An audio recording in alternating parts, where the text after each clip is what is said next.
Muchas gracias a todos por atender este seminario y gracias, Denise, por la introducción. Hoy vamos a hablar de una investigación que hicimos en Mazatlán y el título es Contaminación y flujos de microplásticos en una área turística al sureste del Golfo de California. Actualmente esto ya está publicado, los resultados. Entonces vamos a empezar, pues. Como ya muchos de ustedes saben, tenemos un gran problema ambiental con los desechos de plástico porque se encuentran en todos lados. Sin embargo, podemos marcar dos principales fuentes de los plásticos, como lo marca la UNEP, y es la de los macroplásticos. Estos macroplásticos pueden tener diferentes fuentes, como es nada más cómo tiran la basura en la calle. La gente, también se habla de que principalmente en los océanos es por las actividades pesqueras, donde se encuentra más, y eso lo he visto yo en el océano, en el North Pacific Jar, donde te encuentras las ghost net, o sea, las redes fantasmas que siguen pescando sin el pescador. Y también se habla del mal manejo de la basura por parte de las ciudades o de los países. Pero aquí es importante remarcar que la industria del plástico tiene que empezar a tomar parte en esa responsabilidad. Aunque ellos digan que pagan un impuesto para cómo se maneja la basura del plástico, es necesario porque el producto que ellos están haciendo no es realmente biodegradable y no es amable para la naturaleza, solamente sufre fotodegradación y con eso no sabemos cuánto tiempo puede estar en el medio ambiente. Tenemos la segunda fuente que son los microplásticos y estos pues pueden ser que los produzcan así en tamaños tan chiquititos porque pueden ser, no sé, como vehículos para medicinas. Otros que se usa mucho que ya se prohibió en Estados Unidos como ingredientes en los cosméticos, en los productos cosméticos. Pero aquí viene otra vez la situación. Se quitó el polietileno como parte de ingrediente, como un plástico en estos productos de abrasión, o en los champús o pastas de dientes, pero ahora están poniendo el copolímero, que es el polietileno y el polipropileno. Entonces es plástico, pero como ya cambió de nombre, legalmente es correcto. Entonces hay que empezar a ver esa parte también. Ok, entonces también tenemos como las llantas cuando van caminando en los carros empiezan a soltar partículas. Estos son microplásticos también y hemos encontrado muchas fibras donde principalmente se atañen a la ropa sintética. Ok, entonces, ¿qué más quería decirles aquí? Como ya decía, los plásticos no son 100% reciclables. Sin embargo, se puede decir que se recicla como un 15% de esos, pero en realidad de ese 15%, 2% es realmente efectivo en el recicle. ¿Qué quiere decir esto? Que es que se recicla hacia otro producto, pero es nada más usado una vez o puede ser algo peor como una mesa, una silla que puede estar, que es mucho más resistente para su degradación. Ok, entonces ahora sí, la que sigue, por favor. Los que trabajamos en esta investigación de los plásticos estamos interesados mucho en los procesos físicos, biológicos y los químicos, que este es mi área, mi interés principal es el estudio de la química en la superficie de los microplásticos, porque estos tienen la tendencia a absorber los compuestos tóxicos que están alrededor.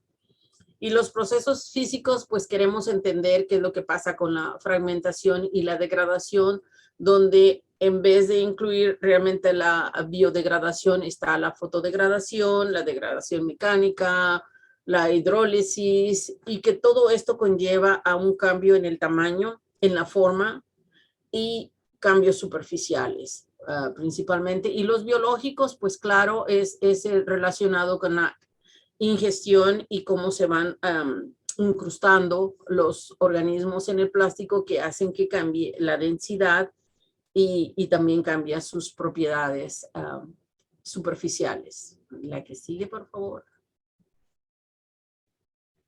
Ok, el estudio de los microplásticos es súper interesante, pero es un reto enorme. ¿Por qué? Porque tiene muchas propiedades físico-químicas.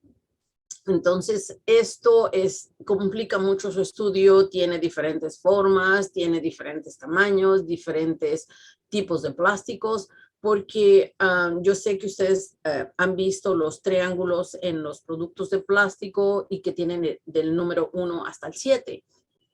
Entonces ustedes pueden pensar, oh, ese es el tipo de plástico que hay. Hay 6 y entonces el 7 son otros. Pero no, en realidad hay como 5,000 diferentes tipos de plásticos. Entonces en el 7 entran en los otros.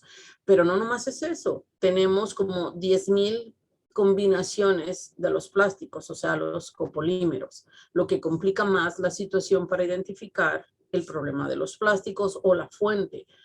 Y además, la industria del plástico tiene sus recetas secretas, o sea, no te van a decir qué le pusieron o cuál es el tipo de plástico. Pero bueno, lo que queremos estudiar con todo, aunque sea así todo de complicado, es qué es lo que pasa cuando el humano lo ingiere o qué es lo que pasa en la salud humana, porque estamos expuestos a los microplásticos por la respiración, respiramos fibras de plástico o partículas de plástico. Tenemos problemas en contacto con la piel porque hay muchos productos que contienen plástico y pues estamos en las comidas estamos ingiriendo también, pero no sabemos al final todavía cuáles son esas consecuencias o cuál es el efecto negativo de eso. La que sigue, por favor. Ok, tratamos de hacer una investigación de todos los trabajos que se están haciendo en México y déjenme decirles que México está haciendo un excelente trabajo para toda Latinoamérica porque está contribuyendo mucho con los nuevos estudios y lo único que quiero enfatizar es de que tenemos que seguir estudiando, poniéndole muchos controles de calidad porque ese es uno de los retos que también tenemos en los plásticos. Entonces, lo que tratamos de hacer aquí es mostrar los primeros trabajos que se han hecho. En México, uno de los trabajos es que eh, colectaron muestras en todas las playas alrededor del país, pero nada más hicieron macroplástico, o sea, plástico que tú lo ves y dices, oh, sí, sí, esto es plástico, pero plásticos más chiquitos, nada más podríamos decir que el primer trabajo es hecho en Ensenada, Baja California. Después dan nada más clic, clic y van apareciendo todos los trabajos. Entonces, el trabajo que hicimos en Ensenada, Baja California, es el que ya empezó a hacer las identificaciones de los microplásticos y empezó a ver los controles de calidad. También hicimos un trabajo de ingestión en los oysters, en los ostiones y de cultivo para ver qué tanto estaban ingiriendo. Tenemos trabajos también en Veracruz donde se está queriendo saber cuál es la aportación de los ríos hacia los arrecifes.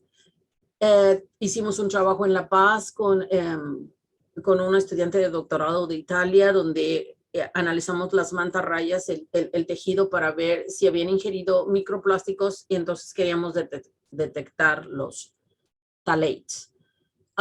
Pero con todos estos trabajos que hemos hecho, a mí siempre me gusta decir que las concentraciones son muy bajas las que hemos encontrado de los microplásticos en todas las áreas, incluyendo esta área de Mazatlán. Y yo podría pensar que los mexicanos somos muy limpios. Ya sé, no es cierto. Pero lo que pasa es que la dinámica que rodea al país es muy grande. Es súper dinámica todas estas áreas y limpia muy rápido todo eso. También estuvimos haciendo un trabajo de lobos marinos para analizar el excremento y ver si los lobos marinos habían comido. Desafortunadamente, José Ángel no pudo venir para acá porque le tocó la onda del COVID, pero sí hemos podido hacer los análisis y espero que pronto podamos publicar este trabajo también. Y en el futuro vamos a trabajar también con los cenotes. Pero lo que ustedes pueden ver es todos los trabajos que se están haciendo en México y está avanzando y eso es muy bueno. La que sigue, por favor. Y pues bueno, por supuesto, nosotros estamos aportando, ¿verdad? Estamos poniendo un granito de arena con el trabajo que hicimos en Mazatlán, que es uno de los primeros trabajos que se hace y es con la intención de tener la línea base para seguir la exploración de las micropartículas. El trabajo que ya publicamos está basado queríamos ver la respuesta de. Normalmente los trabajos que se reportan es mayor población, mayor número de partículas de plástico. Entonces queríamos ver qué era lo que pasaba en Mazatlán y pues bueno, ya cuando veamos los resultados y la discusión, veremos cuál fue el resultado de investigar la abundancia de los microplásticos y su variación temporal en playas, aguas superficiales y trampas de sedimento. Sigue, por favor. Aquí lo que podemos ver que es el área de muestreo, entonces se escogieron playas que representan, o sea, una playa que representa la población urbana y otras que representan la población rural. La idea es que la de población urbana, pues nosotros pensamos que podía tener más concentración de microplásticos comparada con la rural, ¿ya? Entonces, esto lo vamos a ver después. Yo vivo aquí cerquitita del lago superior, que es un lago súper gigantesco, y esta relación sí se ve. Claramente vemos como donde hay más gente, hay más microplásticos. La otra muestra que tomamos fue tomamos 2 muestras de agua superficial en el estero de Urias y en la bahía de Mazatlán, y analizamos un sedimento, una trampa de sedimentos que estaba justamente en el estero de Urias.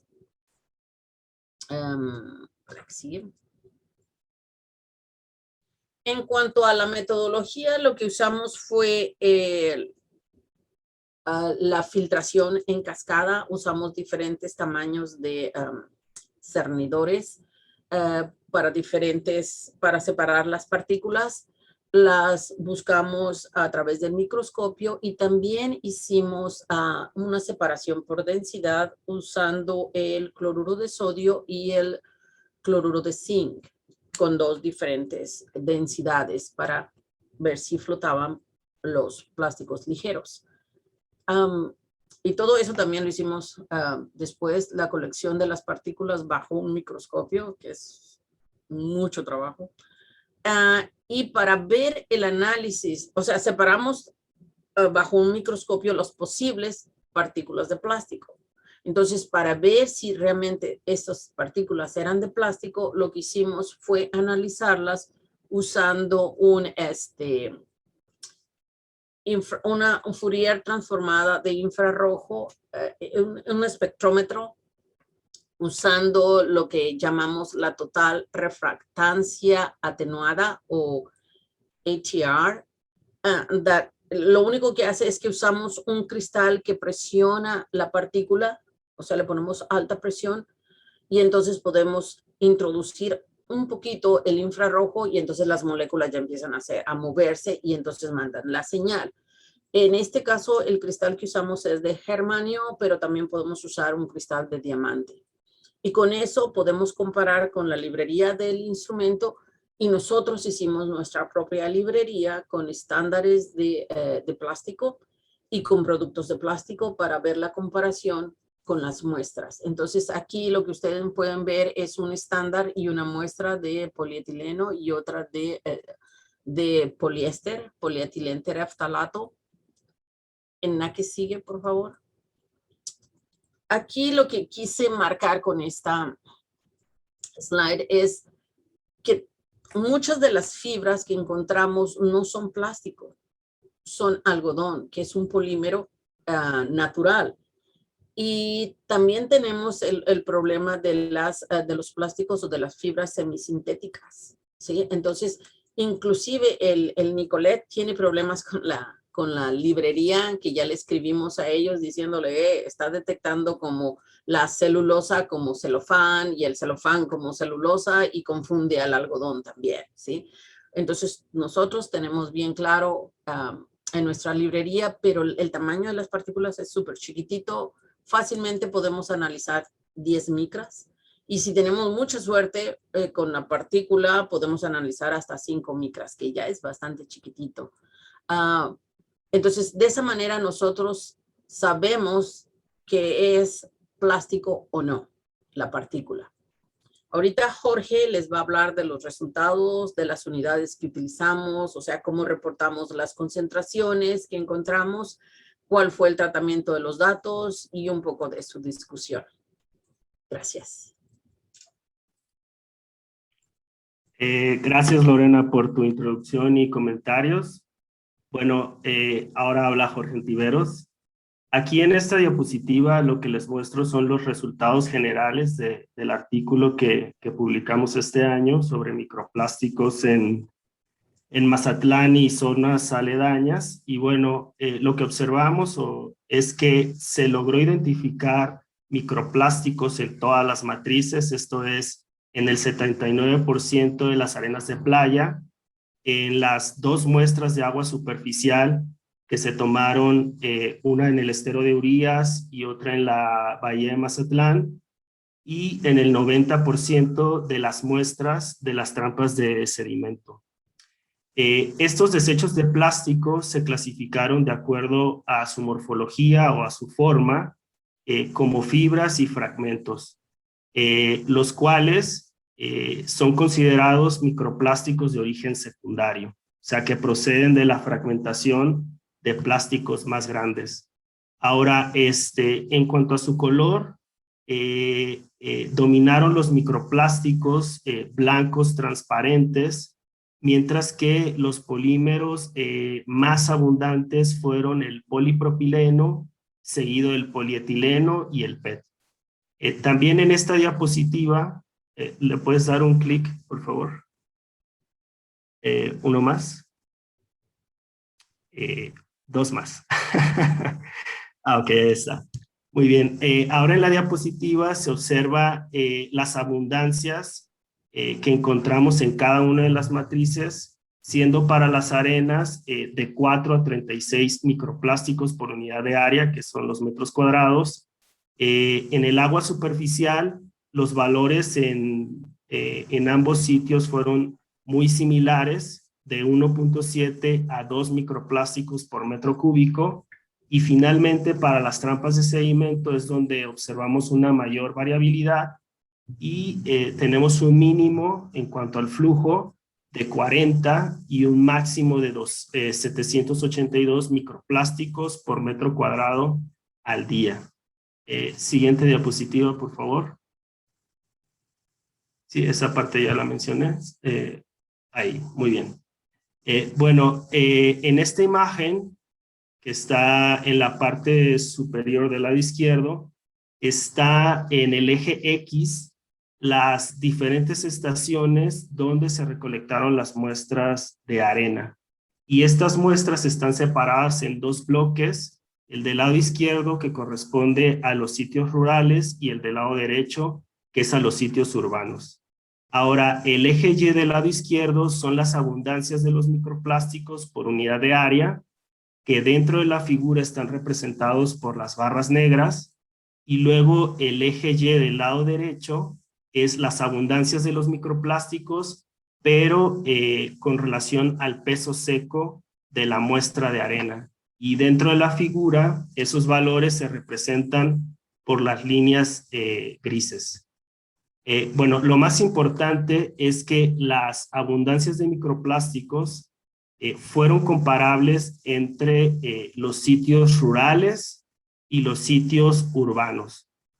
Por lo tanto, podemos asumir que al menos durante la fecha de muestreo, que es importante mencionarlo, que estas muestras de arena se tomaron durante la temporada de secas. Entonces, durante las fechas de muestreo, la densidad de población no fue un factor determinante para determinar la abundancia de microplásticos en las arenas de las playas, como lo habíamos planteado inicialmente en nuestra hipótesis. Ahora, los microplásticos tanto en las aguas costeras, superficiales, del estero de Urías y de la bahía de Mazatlán. Como ya les había mencionado, pues las abundancias fueron muy similares y nosotros pensamos que estas abundancias, que va de 1.7 a 2 microplásticos por metro cúbico, la similitud se debe al intercambio constante de agua que hay entre ambos sitios. Asimismo, inferimos que el vertido de aguas residuales pues, es la fuente más plausible de estos contaminantes. Ahora bien, los fragmentos fue la morfología que predominó tanto en las arenas como en las aguas superficiales, con abundancias que van entre el 59 al 80% de las muestras, lo que indicó una fuente de fragmentación. O sea, nuevamente, estos microplásticos pueden clasificarse como de un origen secundario. Por tanto, procede la degradación de piezas de plástico más grandes o los llamados macroplásticos, que ya nos mencionó algo de eso Lorena al inicio de la charla. Y bueno, estos microplásticos fueron principalmente de colores blanco, transparentes. Casi el 54% de las muestras presentaron esta coloración, seguidas de aquellos de color café y amarillo, que tienen una abundancia entre el 10 y el 21%. Esto es importante, dado que se ha identificado que los colores blancos, el negro y el azul son las tonalidades de los residuos plásticos que algunas especies de peces y aves marinas suelen consumir por accidente. O sea, cuando están los organismos en el medio ambiente, ven estas partículas de plástico y las confunden con su alimento habitual o natural. Y bueno, los polímeros sintéticos que se identificaron en estas muestras se pueden clasificar como ligeros, principalmente polietileno y polipropileno, que tienen densidades menores a las del agua de mar. Y bueno, la mayor parte, bueno, estos dos polímeros representan entre el 39 y 47% de todas las partículas que encontramos tanto en las arenas como en el agua de mar. Siguiente diapositiva, por favor. Ok. Aquí lo que observamos en la figura son los resultados de los microplásticos o los flujos de microplásticos que se determinaron a partir de las muestras de sedimento. En el eje X de la figura que está del lado izquierdo, tenemos los meses en los cuales se recolectó la muestra de la trampa y estas muestras están separadas en dos bloques de colores.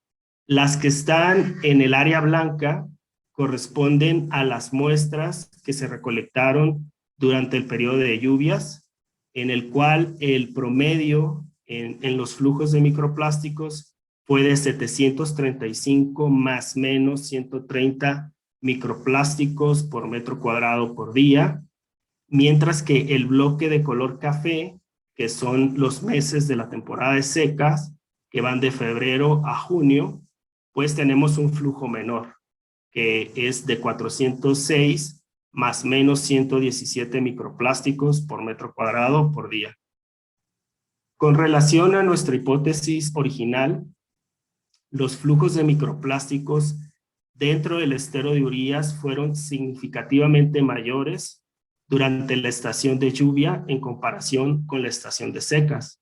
Y bueno, esto pone de manifiesto la importancia que tienen las escorrentías superficiales como una vía para el transporte de estas partículas plásticas desde el continente hacia el medio ambiente costero. También en este análisis se detectó que las fibras es la morfología con una mejor distribución en los sedimentos suspendidos representando cerca del 75% de los microplásticos que encontramos en estas muestras. Y estas fibras fueron principalmente de colores negros y azul. Ahora bien, esto es de esperarse, dado que las fibras tienen una mayor flotabilidad en comparación con otras morfologías, como pueden ser los fragmentos, y esta flotabilidad les da la capacidad de poder dispersarse a grandes distancias a través de las corrientes. También en la literatura se ha señalado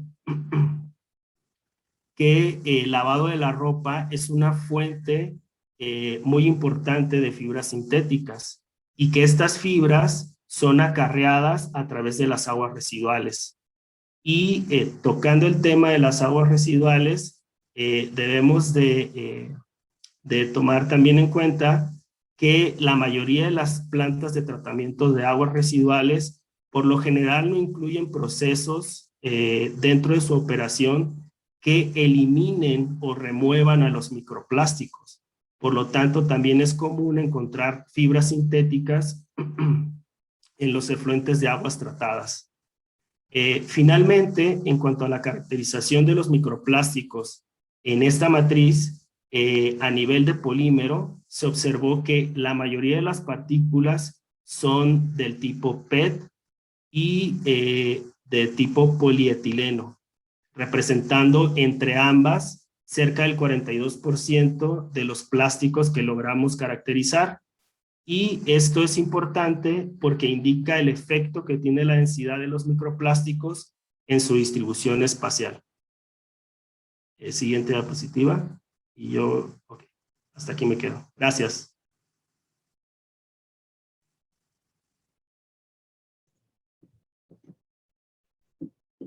Muchas gracias, Jorge. Denise, si me haces favor de dar clic para tener las conclusiones ya todas juntas.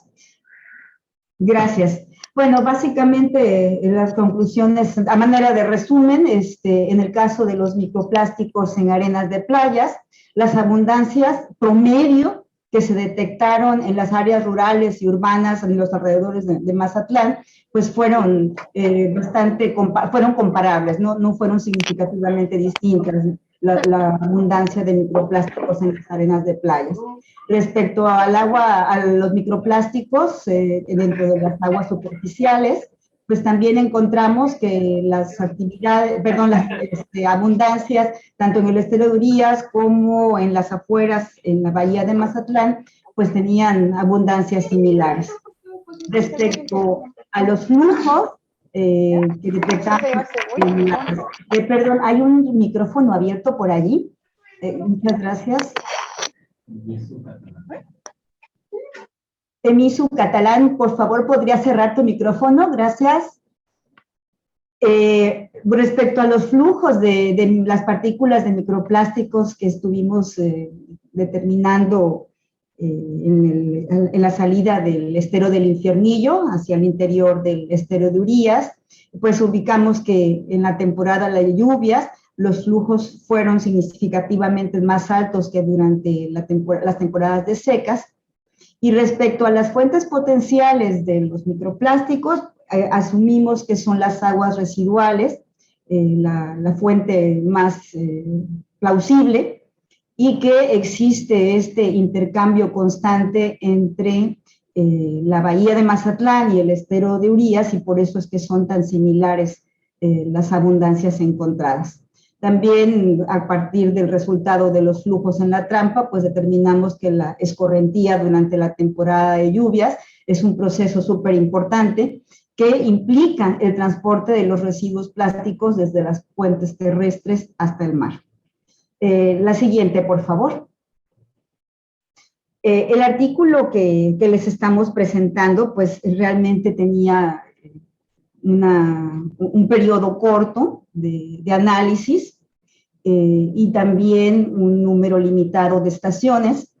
Con base a esos resultados que son, digamos, preliminares por las limitaciones de tiempo y escaso número de estaciones de muestreo, pues decidimos continuar con los muestreos para ampliar nuestras observaciones en el tiempo y en el espacio en nuestra zona de trabajo, en los alrededores de Mazatlán, a través del apoyo del proyecto del impacto de la antropopausa por COVID, sobre los diferentes aspectos ambientales en Mazatlán, que es un proyecto institucional que se activó el año pasado con el apoyo de la dirección de este instituto. Pudimos incorporar nuevas áreas de muestreo durante todo el año, entre julio de 2020 hasta julio de este año. Se recolectaron 125 muestras de arena de playa que están en proceso de análisis con la participación de algunos estudiantes de licenciatura, algunos tesistas, bajo la dirección del doctor Ontiveros. También se tienen recolectadas más muestras de agua superficial usando la red Manta, y agregamos una nueva estación, no solamente al interior del estero de Urías, en la bahía de Mazatlán, sino que ahora tenemos una muestra más afuera del estero de Urías, en la zona marina, lo que llamamos la boya de Recalada. No sé si alcancen a ver un puntito azul al sur del gráfico, del mapa que vemos a la izquierda. Tenemos la idea de, pues quisiéramos cuantificar cuánto es exactamente el flujo que se está generando de partículas de microplásticos desde el interior del estero de Urías hacia la zona marina. O quizás nos llevemos la sorpresa de que pudiera ser al revés. Pero bueno, la idea es hacer esta cuantificación. En ese sentido, estamos trabajando junto con el doctor Gilberto Cardoso Moedano, que es un investigador experto en modelado, que está en nuestra estación del Carmen, pues para poder hacer la modelación de esta distribución de las partículas desde la zona terrestre, que representa las descargas a través del estero de Urías, ver cómo se transportan las partículas, cuánto se queda atorado dentro del estero y cuánto se está contribuyendo hacia el mar, efectivamente, ¿no? Esperemos ya pronto poder hablarles acerca de un nuevo paper con estos resultados. La siguiente, por favor, Denise, gracias. Otra cosa que se ha estado realizando durante este último año es el muestreo de microplásticos en sedimento superficial. En la figura que ven a la izquierda, nuevamente el mapa de Mazatlán, el estero de Urías y la zona marina, pueden ver con unos circulitos. Ahí empezamos a tomar muestras de sedimento superficial a lo largo del estero de Urías, empezando desde la zona marina.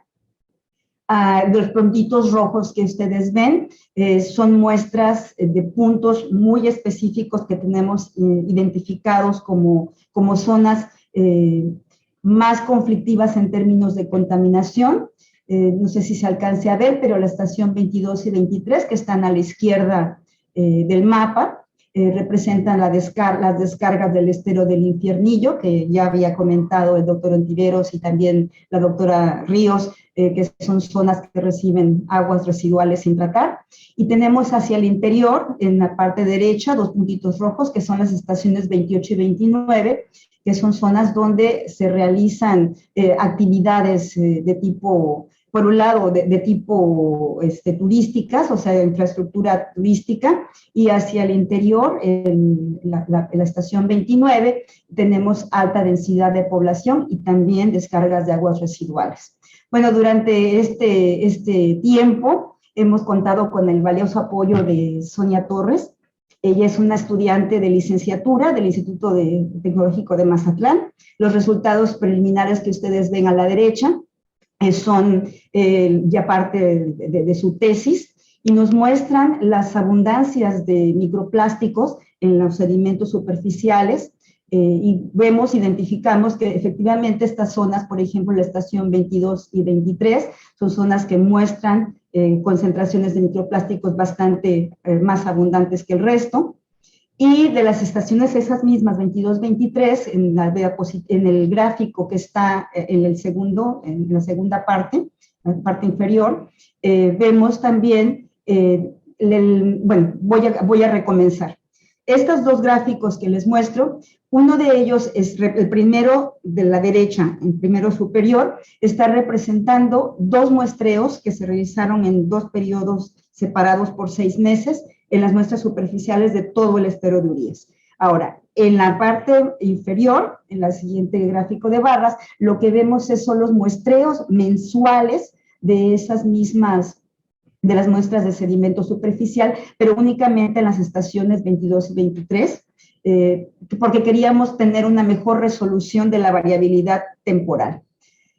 En la parte inferior vemos un par de gráficos de PAIS, corresponden a la estación 22 y 23, donde Sonia ha estado trabajando con la... Muchísimas gracias, Denise, por ponernos el puntero.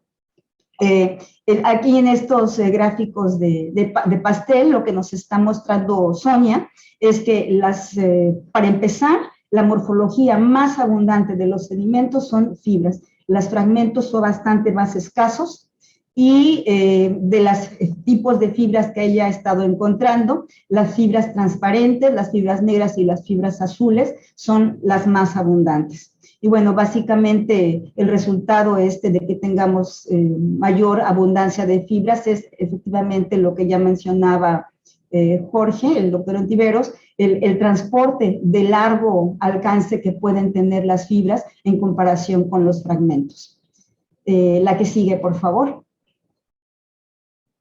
Muchas gracias. Bueno, antes de terminar, solamente quiero comentarles que para nosotros en la Unidad Académica Mazatlán es muy importante el tema de la contaminación por microplásticos. En nuestro grupo estamos trabajando, como acaban de ver ustedes, en columna de agua, estamos trabajando sedimentos suspendidos en trampas, sedimentos superficiales ya depositados en el lecho de nuestros ecosistemas, pero hay otros investigadores que ya están empezando también a publicar resultados sobre la contaminación de microplásticos en biota.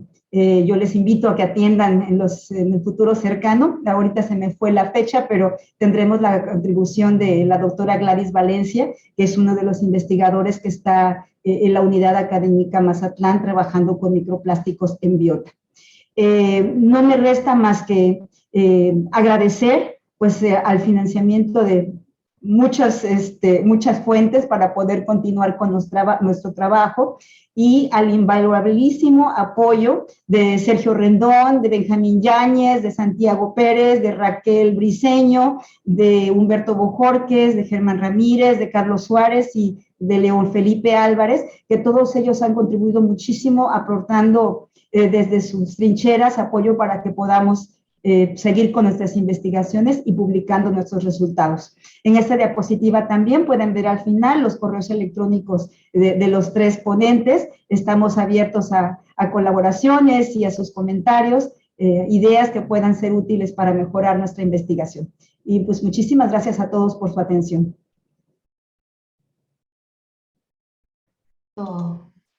Muchas gracias, doctora Ruiz, por ya cerrar esta ponencia. Gracias a la doctora Ríos, gracias al doctor Ontiveros. Justo lo que mencionaba la doctora Ruiz, la próxima semana, el 21 de octubre, vamos a tener a la doctora Gladys, que justo nos va a estar hablando también sobre sus resultados preliminares. Y ahora pasamos a nuestra sesión de preguntas y respuestas. Recuerden que puede ser a través del chat, o puede ser también levantando la mano de forma virtual. Por el momento, ahorita veo en el chat, todavía no veo manitas levantadas, así que me voy a ir por el chat. Eugenia pregunta, muy interesante su investigación. Bueno, primero comenta, muy interesante su investigación. Una pregunta, ¿se ha pensado en algún método para filtrar estas partículas del agua o arena adecuado para la limpieza de playas o mares? Jorge, ¿quieres responder a eso?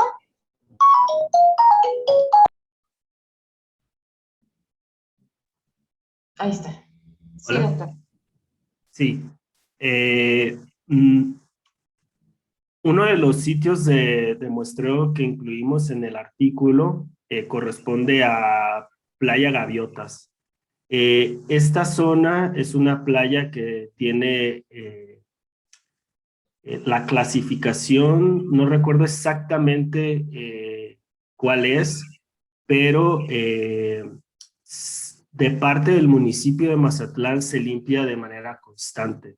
Ellos en un principio realizaban la limpieza con una máquina, ¿verdad? Que va recolectando la parte superior de las arenas y separando los plásticos. ¿Cuál era el problema de utilizar esta máquina para cernir o separar los plásticos? Es que a veces, como los plásticos están en contacto, por ejemplo, con los rayos del sol, a veces pues se mojan por el agua marina, se secan, se calientan, se enfrían. Entonces, cuando tú utilizas este tipo de máquinas, muchas veces los fragmentas, o sea, los haces más pequeñitos. Entonces, puedes quitar ciertos plásticos, pero digamos que no es de manera eficiente. Después, en este año de muestreo que tuvimos a través del proyecto COVID, pues me tocó hablar con la gente que se dedicaba a hacer la limpieza. La máquina se descompuso, ya no hubo manera de repararla y ahora lo hacen con una red de metal. Entonces, digamos, ese es un esfuerzo, ¿verdad? Muy, muy particular para la limpieza de una playa que tiene un certificado de parte del gobierno mexicano y que creo que ellos la limpian por la mañana y por la tarde. Entonces, esa es una de las maneras para limpiar la playa. Okay. Gracias por su respuesta, doctora Ontiveros. Espero que... sí, doctora Ríos, adelante. Quiero hacer un comentario respecto a eso. En Hawái ahorita se está haciendo la limpieza de las playas porque Hawái tiene muchísimo microplástico en la arena, ¿no? Es casi 60-50, 60% de plásticos con 40% de arena. Es horrible. Entonces ellos están usando una maquinita que es como un cernidor. Y entonces lo que están separando es porque es de bajo tamaño y están separando los microplásticos. Entonces, eso sería una buena idea a lo mejor. Okay. Gracias, doctora, por la aportación. Hay otra pregunta, no veo alguna manita levantada, si no, por favor, avísame, Ignacio. Otra pregunta del chat. ¿Tienen pensado muestrear también microplásticos en sedimentos de fondo marino? Sí, doctora Ruiz. Sí, gracias. Sí, por supuesto. Estamos, de hecho, ya trabajando en el análisis de microplásticos en núcleos sedimentarios fechados. Aún no tenemos resultados, pero sí, por supuesto. La idea es llegar a encontrar pues tasas de acumulación dentro de los sitios marinos, no solamente costeros, sino más mar adentro. Y pues poder aportar información acerca de la variabilidad temporal de estos flujos de contaminantes plásticos en el sedimento. Gracias. Perfecto. Muchas gracias, doctora, por la respuesta. Vamos con... Sí, adelante. Sí, tengo un comentario. Creo que también vale la pena mencionar que estas técnicas para la separación del plástico, tanto en las muestras de agua, de sedimento, bueno, agua superficial y columna de agua, se están desarrollando. O sea, uno de nuestros objetivos en el laboratorio es ser más eficientes con la recuperación de estos plásticos y sobre todo trabajar en las incertidumbres de las mediciones. Entonces, la doctora Ana Carolina no me dejará mentir. Por ejemplo, la separación de los plásticos del sedimento es sumamente complicado, ¿no? Entonces, parte del esfuerzo y del tiempo que estamos dedicando a la investigación es en desarrollar este tipo de técnicas y es un esfuerzo que no nada más se está haciendo dentro del instituto, sino que se está haciendo con el apoyo de organismos internacionales. Ok. Muchas gracias, doctora Ontiveros, por la aportación. Doctora Ríos, no sé si quisiera agregar algo más. Sí, no, definitivamente lo importante cuando en análisis de los microplásticos es cuando no tienes la identificación del microplástico, es decir, es posible partícula de plástico. No los puedes analizar al 100%, eso sabemos, pero también se tiene que remarcar eso. Y el análisis, pues el campo es nuevo relativamente, tiene más de 20 años que hemos estado trabajando con esto, pero sí, el problema es que más chiquita la partícula, más fácil de confundirla. con las partículas naturales y más difícil de separar de los sedimentos también. Pero sí, definitivamente de que se están proponiendo muchas técnicas, es cierto, pero hay que trabajar mucho con los controles de calidad.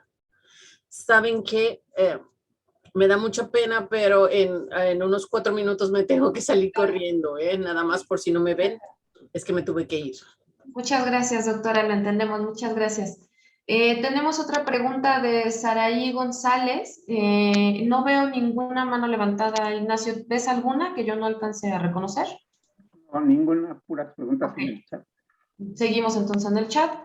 Saraí González pregunta, bueno, primero les agradece por la charla y las colaboraciones. ¿Cuál es el microplástico que más se recicla? ¿Cuál es la porción preferida de los microorganismos? No, perdón, ¿cuál es? ¿Cuál es la porción preferida de la mayoría de los microplásticos o fibras? Y luego sigue otra, la ecotoxicología de los plásticos, ¿con qué regulación o normatividad se mide? Son varias preguntas. Ok, son primero esas 3, ya después les comento las otras porque nos hace bastantes. Ok, entonces comenzamos con la primera. ¿Cuál es el microplástico que más se recicla? Ok, puedo contestar y después... Adelante, claro, Bien. doctora. Los microplásticos no los reciclamos. A duras penas se medio recicla el macroplástico y no todos los plásticos. Tiene que ser claro porque es muy caro reciclar. Y como dije, de toda la producción de plásticos es como un 12% y de ahí nada más un 2% que sí lo puedes ver en otra cosa. Ok, de acuerdo. Gracias, doctora. Doctora Ruiz, ¿quería agregar algo? No, solamente abundar sobre lo que decía Lorena, es que el problema del reciclado, bueno, como decía Lorena, solamente se puede hacer en las cuestiones macro. Si quisiéramos reciclar microplásticos, lo primero que hay que hacer es poderlo concentrar y arrastrar, ¿no? Y la verdad es que el problema de reciclar plástico, a veces si tú tienes algún plástico que está hecho de un solo tipo de polímeros, a lo mejor es factible reciclarlo, ¿no? Pero cuando te encuentras un montón de basura plástica que tiene una diversidad muy amplia de polímeros, a la hora que los quieres reciclar y que los quieres volver a fundir para hacer algo que se pueda producir, el material se craquea, o sea, pierde calidad completamente y no se puede reutilizar. Entonces, este hecho de que esté tan mezclado los polímeros, ya nos decía Lorena al inicio de la charla, que tenemos algo así como 10,000 combinaciones de polímeros en los productos plásticos, hace muy difícil su reciclado. Entonces, todavía estamos bastante en pañales. Ok. Gracias, doctora. Doctora Antiveros, ¿quería mencionar algo? Ok, perfecto. Entonces pasamos con, bueno, la segunda pregunta que estaba asociada también. La ecotoxicología de los plásticos, ¿con qué regulación o normatividad se mide? Es que no existe tal regulación aún. Se saben. Hasta luego, Lore. Muchísimas gracias. Un abrazo. Gracias. Se sospechan que tienen algunos tipos de efectos tóxicos. Se ha visto que el consumo de estos plásticos en los organismos les pueden causar muchas afectaciones, desde la abrasión en órganos internos hasta provocarles problemas de desnutrición, porque pues al comerse los microplásticos tienen sensación de saciedad, pero en realidad no se están alimentando. Pero ya llegar a cuáles son los efectos como tóxicos dentro de los organismos, estamos en pañales. O sea, hay muchos estudios que apenas están empezando a desarrollarse, muchos investigadores que dicen que se está exagerando sobre los impactos tóxicos sobre la biota. Entonces, pues apenas está como que en este debate. Estamos muy lejos aún de llegar a algún tipo de regulación. Claro, por tratarse de una línea emergente. Claro. Sí, doctor Riveros, adelante. Sí, de hecho, hace poco, cuando estábamos tratando de publicar estos datos del artículo que ya ustedes vieron, pues uno de los revisores me hizo una pregunta de cuál es la normatividad que tiene México con relación a los microplásticos, y es que en realidad no hay mucho.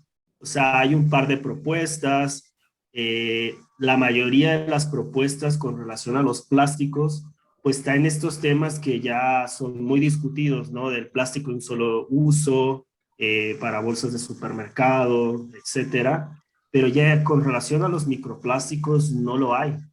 Y algo que se mencionó, creo que ligeramente en la plática también, es que hay microplásticos que están siendo generados a ese tamaño en productos de uso común, ¿verdad? Como son medicinas, como son cremas, y esos microplásticos que también van a dar a estos ecosistemas marinos, pues no tienen una regulación que te diga, es más, dentro de México hay una asociación para las buenas prácticas en cuanto a los microplásticos. Esto es, aquellas empresas que utilizan a estos microplásticos como materia prima para generar ciertos productos, tú como empresario, si perteneces a este grupo de buenas prácticas, pues se te dice muy bien, ¿verdad? Y se te da un distintivo y esto, pero legalmente ellos no están obligados a tener esas buenas prácticas. Entonces ahí es donde la normatividad mexicana, ahí es donde está, ¿verdad? O sea, nos falta mucho todavía. Claro, ok. Gracias, doctor Antiveros, por justo esta aclaración. Saray, quisiéramos leer todas tus preguntas, pero si no, no nos da tiempo de leer las demás. De cualquier modo, al final recordaremos los correos de los doctores para que puedas también hacer contacto con ellos. Pasamos a otra pregunta de Tatiana Ariza, o Araiza, no sé si es Ariza o Araiza. Gracias por la charla. Me gustaría preguntarles, de acuerdo con los datos que obtuvieron de los diferentes microplásticos, ¿cuál es la recomendación o sugerencias que dan para los asistentes, bueno, para los que estamos conectados, para no contribuir a la generación de microplásticos? Bueno, desde mi punto de vista, lo primero, no sé si recuerdan la diapositiva que nos mostraba Lorena, esa facilidad con la que tiramos la basura desde la ventana de nuestro coche, ¿no? Entonces, lo primero que tenemos que hacer es evitar nosotros reducir nuestro consumo de plástico en lo que podamos. Es muy difícil, yo lo sé, porque el plástico es un commodity realmente muy útil, muy barato. Ahora que hace poco estuve de viaje y pasé por una zona en el pleno centro de Ciudad de México, y veía yo una cantidad de vendimia de cosas de plástico que yo decía, esto me puede ser útil, esto me puede ser útil, y de repente me quedo, es plástico. Hagamos el esfuerzo de, como consumidores, tratar de reducir el uso de plástico y sobre todo rechazar el plástico de un solo uso, ¿no? Exige mucho, demanda mucho sobre la comodidad a la que estamos acostumbrados, ¿no? Es muy sencillo llegar a la tiendita de la esquina y pedir comida, refresco y que nos den en envases de plástico y nos vamos bien felices en lugar de llevar nosotros nuestros contenedores del inicio, ¿no? Luego, hay muchas tiendas, a pesar de la legislación que ya está vigente en muchos estados del país, que no en todos, de la prohibición de bolsas de plástico. Aquí en Mazatlán está prohibido, no las consigues en los centros comerciales grandes, que son a los que regulan más, pero si tú vas al mercado, vas a cualquier tiendita de la esquina, te dan tu bolsa de plástico y las recibimos muy felices además, ¿no? Entonces, demanda mucho de nuestra parte sacrificar ese confort al que estamos acostumbrados para cambiar nuestros hábitos, porque si ya sabemos que lo que nosotros consumimos y desechamos no va a ser reciclado, va a ser mal manejado en el momento en que sea llevado a los depósitos abiertos, y sabemos que esto va a ocasionar un daño en el ambiente, pues nosotros tenemos mucha responsabilidad de reducir ese impacto potencial con nuestros hábitos, modificando nuestros hábitos. Claro, sí, claro, una cuestión cultural también, doctora. Ok, doctor Antiveros, sí. Sí, yo estoy totalmente de acuerdo. De hecho, yo soy de Mazatlán, Sinaloa, ¿no? Que es un sitio turístico. Y bueno, es súper común que durante la temporada de vacaciones, cuando arriban los turistas a las playas, tú te das una vuelta 3 o 4 horas después de la hora de la fiesta del mediodía y hay muchísima basura en la playa. Entonces, yo creo que, como dice la doctora Ruiz, un esfuerzo importante también está en nosotros como consumidores de, bueno, si ya no tienes otra opción y ya tienes la bolsa de plástico, por lo menos no la dejes en la playa, ¿vale? O sea, también como sociedad tenemos que poner nuestro granito de arena y bueno, por supuesto que yo espero que con todos estos datos que nos mostró Lorena en cuanto a los artículos que ya están publicados para México, pues en los años, en unos pocos años podamos tener una legislación mexicana que permita tener un mayor control, ¿verdad? De estos plásticos, no nada más a nivel sociedad en general, sino a nivel industria, ¿verdad? Porque incluso a pesar de que en varios estados se ha prohibido los plásticos de un solo uso, si tú ves los gráficos de la importación de plásticos en México, o sea, sí es cierto, se prohíben las bolsas de un solo uso, de plásticos de un solo uso, pero el consumo de México de plásticos ha aumentado. Entonces, se requiere de ambas partes, ¿verdad? Claro. Para atacar este problema. Gracias, doctor Ontiveros.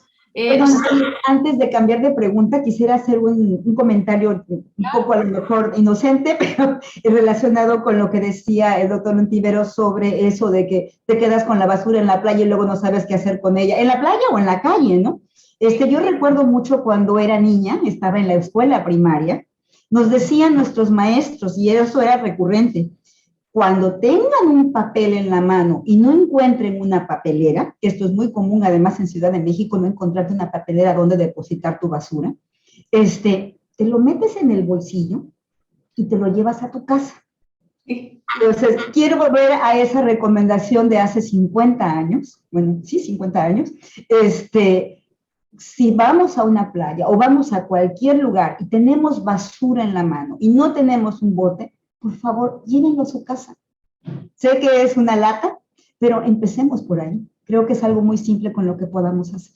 Gracias. Sí, estos cambios de hábitos. Claro. Muchas gracias, doctora. Les decía que nos están llegando más preguntas, pero tenemos que finalizar porque, bueno, los doctores también tienen que ir a concluir algunas cosas. Así que finalizaríamos con la pregunta de Diana Laura López. Dice, les agradece por esta charla. Referente al análisis del tipo de polímero, únicamente se analizan las partículas extraídas como posibles microplásticos en el FTIR, que es la espectroscopía, y si se detectan partículas que no son plásticas, ¿se restan de las abundancias obtenidas o qué se hace en esos casos? Excelente pregunta, Diana. Lástima que ya se nos haya ido Lorena, pero bueno, básicamente lo que Lorena nos explicaba es que ella, cuando hizo el procedimiento, hizo tamizado y luego separó las partículas una por una, no las tenía en un filtro. Entonces, todas estas se fueron analizando una por una.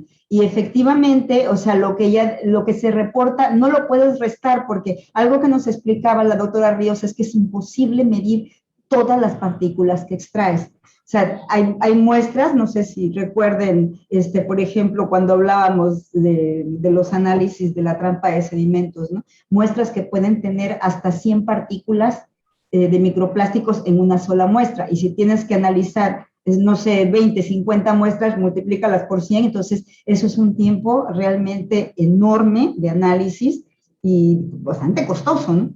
Entonces, perdón, lo que se hace normalmente en los laboratorios en el mundo es que se analizan a lo mejor 10, 20% de todas las partículas que recolectas.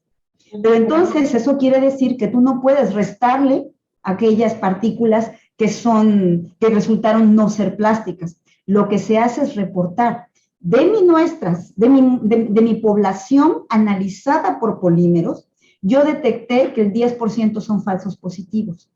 Entonces, lo que se hace de la cuantificación al final es simplemente reconocer que de ese montón de partículas que son potencialmente plásticos, existe al menos un 10% que no son plásticos verificados a nivel químico, ¿no?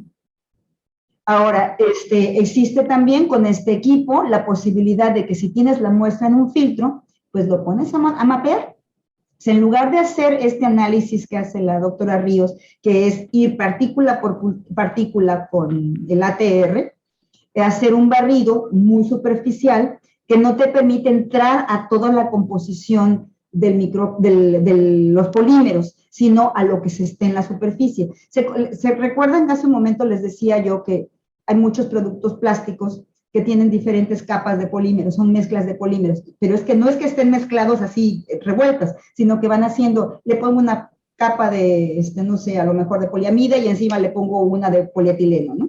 Entonces, cuando la doctora Ríos usa el ATR y hace esta presión, ella puede identificar todas esas capas. Cuando se hace el barrido superficial, solamente puedes identificar pues, el polímero que está en la capa superficial. Y eso sí te permite hacer una identificación más gruesa, o sea, es menos detallada de todo lo que hay en el filtro. Pero al final de cuentas, si ya hiciste la evaluación por conteo previa al microscopio, donde se hace realmente el conteo de partículas, no puedes restárselo. Lo que puedes hacer es reportar cuáles son tus falsos positivos nada más. Ok. Gracias, doctora, por esa aclaración en todo el proceso de la metodología. Doctor Ontiveros, ¿quería comentar algo? No, de acuerdo con lo que dice la doctora. Ok, y ya al final nos llega un comentario, más que una pregunta. Es muy interesante el estudio. Como un comentario, sería interesante observar qué procesos que transportan el microplástico y su alcance fuera de la zona de estudio. Nada más como un comentario. Lo hace creo que Andrea. Y pues muchísimas gracias, doctor Ontiveros, doctora Ruiz, la doctora Ríos, que bueno, se tuvo que salir antes.